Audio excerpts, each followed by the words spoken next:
పన్నీర్ సెల్వం ప్రజల్లోకి వెళ్తున్నారు. తనకు శశికళ చేసిన అన్యాయాన్ని ప్రజలకు వివరించి వారినే న్యాయం కోరనున్నారు. అమ్మ నమ్మిన బంటుగా ముద్రపడ్డ పన్నీరు జయలలిత పుట్టినరోజు నుంచే జనం బాట పడుతున్నారు. అందుకోసం ప్రచార రథం కూడా సిద్ధమైంది.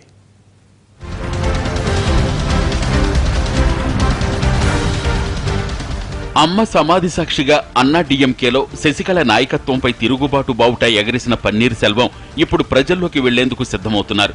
నాటకీయ పరిణామాల మధ్య పళనిస్వామి సీఎం కావడంతో పన్నీరు తన భవిష్యత్ కార్యాచరణగా ప్రజల్నే న్యాయం కోరబోతున్నారు.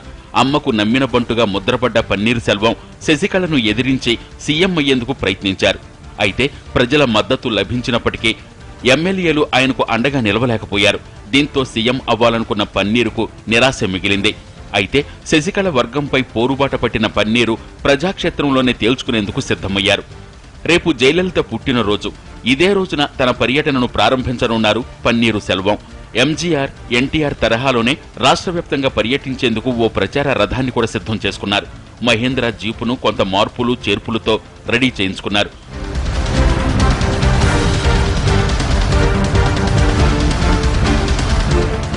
వాహనాన్ని మొత్తం అమ్మ ఫోటోలతో నింపేశారు. శశికళ నాయకత్వాన్ని వ్యతిరేకించి అన్నా డీఎంకే నుంచి బయటకొచ్చిన పన్నీరు సెల్వం తమదే అసలైన అన్నా డీఎంకే అంటున్నారు. జయలలిత మరణంపైన ఆయన అనుమానాలు లేవనెత్తారు. రాష్ట్ర వ్యాప్తంగా జరిగే తన పర్యటనలో ఇవే అంశాలపై దృష్టి పెట్టనున్నారు పన్నీరు సెల్వం. అమ్మపై భక్తిని చాటుకుంటూనే చిన్నమ్మ తను చేసిన అన్యాయాన్ని ప్రజల్లోకి తీసుకువెళ్లే ప్రయత్నం చేస్తున్నారు పన్నీరు. మరి పన్నీరు ప్రచారానికి ప్రజల నుంచి ఎలాంటి మద్దతు లభిస్తుందో చూడాలి.